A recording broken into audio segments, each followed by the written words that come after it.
tawan dalawa.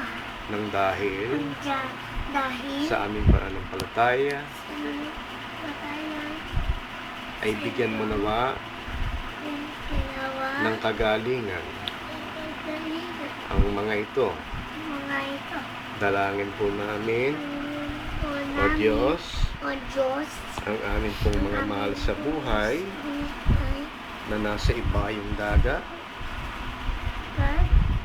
si Lola Marilu Lola Marilu, at ang kanyang mga kapatid at magulang doon magulang sa Amerika, sa Amerika, si Mami Robbie, si Mami Robby, ang kanyang magulang, magulang, at ang aking kapatid na si Gail, si Gil, dito po sa Pilipinas, dito po sa Pilipinas, sila Lelang Heneng, sila Nena Heneng, si Nanay Bilen, Nanay Bilen, ang kani-kanilang at si sambahayan at sa sambahayan. ay inilalapit po namin sa inyo, Panginoon,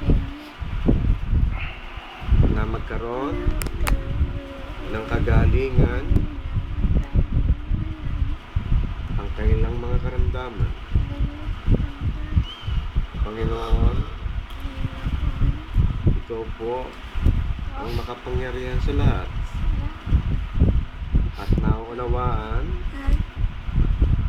ang lahat ng aming mga panalangin.